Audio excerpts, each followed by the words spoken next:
All right, MEGN 300.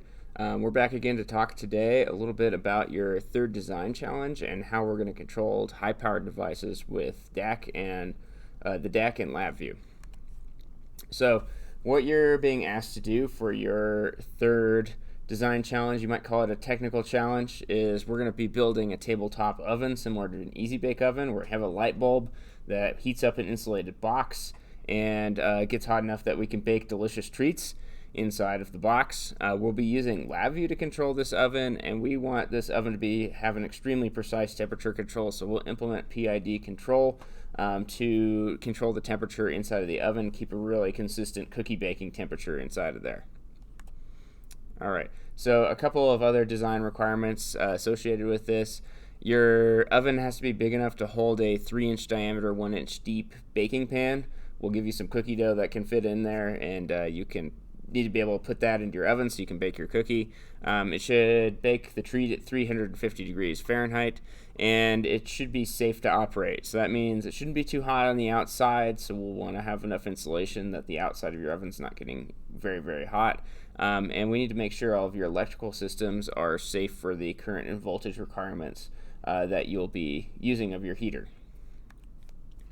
All right, so here's the general concept behind automation, right?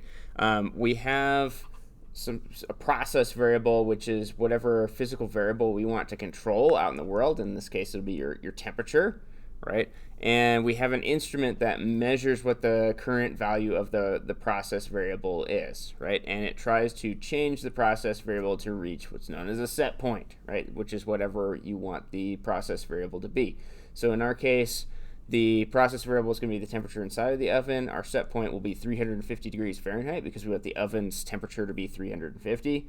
And we'll have an instrument, a thermocouple, that'll be measuring the temperature of the oven. And then that temperature of the process variable current value will be fed into a control algorithm, which then tells an actuator to do something to change the process variable. So in our case, the actuator is going to be a heater. If the temperature is too cold, we'll turn on the heater to get the temperature inside the oven warmed up to get closer to 350 degrees Fahrenheit. So we have some more content out about PID algorithms, so be sure to check that out, and you explore that in your LabVIEW 3 assignment. So you should have a solid background after you do the LabVIEW 3 assignment to go and set up your PID algorithm for the oven. All right, so your actuator in this design challenge is going to be a halogen light bulb. So these are commonly used for headlights on older cars. They get really, really hot, right, when you turn them on. So you want to avoid touching the glass at all, even if it's cold. Your fingerprints will actually leave some oil on the surface of the light bulb, which burns on there and it turns black, and it causes a hot spot on the glass, which can cause the lights to fail prematurely. So try and just hold them by the metal parts when you're handling them. But the key thing here is how do we control this with the DAC, right? So there's a general problem with actuators is they require a large amount of power, right? So if you look at this gigantic motor that's being used in an industrial setting, that's going to use a lot of electricity to get that thing spinning up. Your DAC and other control devices like a microcontroller or a PLC that you would see in an industrial setting are not designed to supply large amounts of voltage and current from their output pins. They just send signals that tell other devices what to do. So we need to use the small output of the DAC, the small signal that comes out of the DAC, to control a larger power source. All right, so your DAC card is PCI 6221. Its analog output can supply up to 10 volts and 5 milliamps, which means that you can supply a whopping 50 milliwatts of power from the DAC card. By contrast, the Arduino that you used in MEGN 200, their output pins are to 5 volts, and you can usually get up about 40 milliamps from one of the pins, which would give you a whole 200 milliwatts of power, right? Well, that's not a whole lot of power. Here, by comparison, here's some other devices and how much they would use. So a largest LED at max power is going to be about 100 milliwatts. All right, so that's more than the DAC can supply on its own. and a small heating element. I found this little cartridge heater, pencil there for scale. That's 100 watts, not milliwatts, 100 watts. Right, and a phone charger, older phone chargers are usually about 5 watts. Some of the newer ones are closer to 30.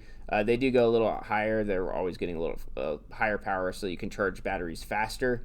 But probably up around 5 to 30 watts is what you're looking at for a phone charger. All right, so what we need to do is we need to take the small signals that come out of your DAC or your control device, like a microcontroller, and we need to figure out a way to switch a much larger power supply so we control a more powerful load. Right? And the general concept that we do here, this is sort of a general architecture that's really, really common for controlling these high-powered devices, is we'll actually have two sides of our circuit, right? We have a logic level circuit where everything is typically either 5 or 12 volts signals, and these are low currents, low powers. We're just sending information with the logic level side of our circuit. And then that connects directly to a switching device, which interfaces with a high power side of our circuit, where we can have larger currents, larger voltages, and where we're actually delivering significant amount of power to different devices. So in this case, we've got a motor that's getting a large amount of current from the switching device that has its own separate high power supply, right? There's one of the things we don't want to do is we don't want the high power side of our circuit ever getting over to the low power side, because that's how we destroy expensive components. If we have a lot of power that comes over a high voltage spike or a lot of current that goes through the logic level side of the circuit, that can cause a lot of damage to our components. So we have a bunch of different devices, depending on your application, that you can choose from to control a higher power load. So another way to think of this is if you have like a light switch, a very simple circuit, just a basic circuit, power supply, some sort of load, and then a switch in between. That's essentially what we're doing with the switching device, except for our switching device is controlled by some sort of signal, right? So we have a large voltage and current that goes to an actuator that flows through the switch, and then we have a control signal, which will be some sort of small voltage or current, which is kind of like your hand going over and physically turning the light switch on and off. That's what the switching device is doing. You can think of it as just a switch, but it's controlled by an electrical signal from our DAC instead of a hand in this case. All right, so let's talk about some of these different options for switching devices. One of the most common ones that you'll see out there is a transistor. They come in two major flavors. So you can have a bipolar junction transistor, or a BJT, and then a field effect transistor, or a FET, right? So a BJT is essentially a current amplifier. You give it a small current, and it produces a larger current through its other two terminals. These are 3-terminal devices. And then a FET is voltage controlled. So you apply a voltage to the transistor, and it becomes conductive and allows a current to flow, right? So let's take a little closer look at this, right? So first off, with a BJT transistor, so this is the current amplifier type of transistor. There's three terminals: the collector, the emitter, and the base. So what we do is we apply a small current to the base. So there's actual electrons going into the base, and that allows a larger current to flow between the collector and the emitter, right? So we're essentially amplifying the current that goes into the base. We get a much larger current between the collector and the emitter. Okay. If you need a much higher current, you can take 2 BJT transistors and use them as 2 stages of current amplification. This is called a Darlington pair, right? You can buy a lot of these off the shelf where it has both the transistors in one little package together. A really common one is called the TIP 120, and that amplifies your base current by a factor of 1,000. So if you put a milliwatt or a milliamp of current into the base, you get 1 amp of current flowing through the collector and the emitter, right? They typically will come in a fairly large transistor package with a heat sink on it to keep the device cool, because these are going to heat up as they're working. We're dissipating a little bit of power inside of the device, and that comes out as heat. So if we're working with a large amount of power, we get a lot of heat generated by these devices. Okay, some of the advantages of using a BJT or a Darlington pair: They're relatively cheap. When I checked this last, you could get one for about 71 cents each off of DigiKey. You can get them for less if you're buying large quantities. They can handle relatively high currents and voltages.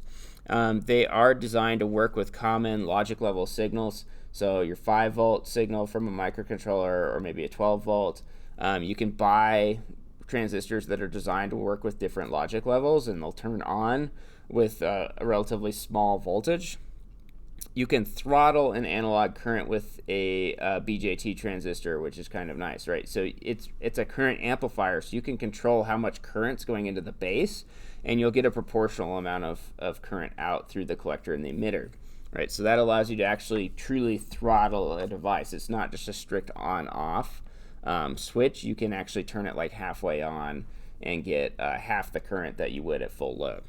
Right. Some of the disadvantages of this type of transistor, they do have a relatively high voltage drop, so you tend to lose upwards of half a volt across the transistor, which means that you're getting less voltage to your load, which means you can ultimately get less power to your load.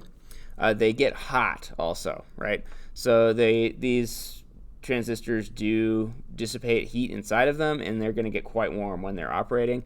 They only can switch a DC current, right? So there's no switching alternating current. We can't use these to control voltage coming out of the wall. That's not going to work. And you do have to supply current to the base, right? So keep in mind your DAC can only supply 5 milliamps of current from the analog output. So that's going to limit the amount of current that you can switch with a BJT transistor, right? So if you're trying to control a lot of these, like multiple channels, or you have lots of different loads that you're turning on and off with the DAC, that current requirement can come and be a problem if you have to turn a lot of these transistors on at the same time. You can come up against the current limit of your control device.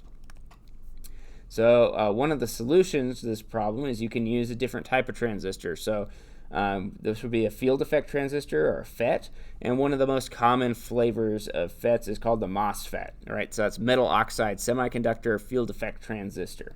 Okay, and these are super common for DC motor control. If you buy a motor driver off of Amazon or eBay or someplace like that for a project, it's probably got a bunch of these MOSFET transistors inside of it that it uses as switches to turn power on and off to your motor to control it and control its speed. So the way these work is they have a semiconductor channel inside of the MOSFET that is normally not conductive, and then when you apply a voltage to the MOSFET, that semiconductor channel becomes conductive and allows current to flow. So this is really, it's just an on-off switch. If the voltage is not there, switch is open, no current's flowing. When you turn the voltage on, that closes the switch and current's allowed to flow. All right, some of the advantages of this: they're also relatively inexpensive, slightly more expensive than some BJTs, but you can still get them for less than $1. They'll handle higher currents and voltages than a BJT generally. You can find them for comparable packages. The MOSFET is going to give you more current and more voltage than the BJT will. The gate resistance is very, very high. So on a MOSFET, it still has 3 pins that we use to control, right? But they have different names than on a BJT. So in a BJT, we had the collector, the emitter, and the base. In the MOSFET, we have the drain, the sink, and the gate. And what we do is we pass current. The current that we're trying to switch goes from the drain to the sink on the MOSFET, and the signal that turns the MOSFET on and off goes to the gate, right? The gate resistance is very, very high, so that means that there's not a lot of current that makes it into the gate. So you don't need very much current draw from your control device to turn a MOSFET on and off. All right. Some of the disadvantages: this is also a unidirectional device, so it can't handle alternating current. This is a DC only switch. It also will get warm when it's switching large currents, so we'll need to pay attention and make sure that we keep them cool and pay attention to their maximum ratings so that we don't burn up the MOSFET. And the big disadvantage is to say strictly on or off device, right? So you can't turn a MOSFET on like halfway. If you try and do that, they still have very high resistance, and you end up dissipating a lot of power inside of the MOSFET, and it just heats up really fast and tends to burn up. So the way we control like say we want to do speed control of a motor, and we don't want it just to be on or off, we want to be able to put it at half speed, we can use this pulse width modulation where we're turning the power on and off really rapidly to the device, and we have the power on for half the time and power off for half the time, which works out to, on average, you have about half the power, and you can control speed of motors or other devices with that. All right, other things we can have mechanical relays. This is literally a mechanical switch, just like a light switch, but instead of having a little pole on the front that you flip up and down with your hand, it has an electromagnet inside of it that will switch the contacts, open and close the contacts for you. Right. So what we do is we provide a voltage signal to the electromagnet coil that opens or closes the switch, and we can control our currents that way. These are great if you have to handle very high currents and voltages, and this is a good solution, probably the easiest solution you can use if you need to control something that's running off of wall current. So if we have alternating current, the mechanical switch doesn't really care which way voltage or current is going in your circuit, so you can definitely use these for alternating current also. One thing to be aware of is they can fail due to rapid switching. If you're trying to turn them on and off really, really fast, they'll just sit there and kind of buzz, and you get a lot of electrical arcing inside of them, and that can wear out the contacts really quickly. All right, sort of the next step up, if you're having to control an even larger load, is you can use a solid-state relay. So it's a combination of transistors and diodes inside of a package. It has no moving parts, but it can switch large voltages and currents. You can get these in specific alternating current or DC configurations, so they're going to be specific to that application. So you can't use an alternating current solid-state relay to switch a DC load. They actually wait for the zero crossing and your voltage before they'll turn on or off. So it just flat out won't work to control a direct current load because that never crosses zero, so it'll just stay stuck on or off, and it won't switch. But you can get one that's specifically designed for a DC circuit. So you just have to be paying attention to that when you're ordering them. These tend to be more expensive. If you're buying them from a reputable brand, you're looking to spend about $50 each on them, which can be worth it in larger systems where you need really good control of a higher power load and you need good reliability. These have no moving parts, so there's really nothing to wear out inside of them. So they do get used a lot. They're a great solution, but they can be a little expensive, and you have to be paying attention to the data sheet when you're ordering them to make sure you get the right thing. All right. These are, if you're, again, taking another step up and you're controlling very large voltages and currents, you may run into something called a contactor, which is a specialized mechanical relay for large industrial loads. We don't have any of these here in the lab. They're pretty specialty. We don't really even have the amount of power that is required to really need one of these. But you see these a lot. Controlling big industrial motors is a really common place you would see one of these. They switch super rapidly to minimize the arcing inside of them. That's typically what wears out your mechanical relays. And what these do is they just really, really rapidly move the mechanical contacts inside of them to minimize the amount of arcing that you have. You would see these typically if you have a motor that's above about a horsepower for running things like, and a really common industrial voltage is 480 volt three-phase power. If you're running something on that, you might see a mechanical contactor in there. And these are going to be a lot more expensive than the sort of consumer grade switching devices that we have here in the lab. So something that's kind of cool and something to be aware of. We're not going to see it here in this class, though. All right. So how do we go about picking one of these devices and knowing it's going to work for our application? And the answer is whenever you get a new component and you want to throw it into an application, first go and find the data sheet for that component and make sure that it's going to work. So always get in the habit of checking the data sheet for the components that you're about to use. All right. on the data sheet, usually on the first page, there's a section that'll be called something like absolute maximum ratings. You can go in there and check that out, and that will tell you how much voltage can you put across this device before it fails, how much current is it good for, what are the temperature operating limits, and you want to pay attention to that for your application and make sure that this device is actually going to work. Typically, you want to use something of a safety factor. You don't want to be right up against the absolute maximum rating, because keep in mind, a lot of these devices are going to heat up as you use them, and typically with electronics, when they get hotter, their current ratings will go down, right? So the hotter they get, the less current they can handle before they fail, right? So that is something to be aware of. And when you do your in-class activity where you control a fan, you'll get a chance to look at the data sheet and make sure that it's going to work for your application. For the fan, the current draw is not too big, so most switching devices are going to be okay.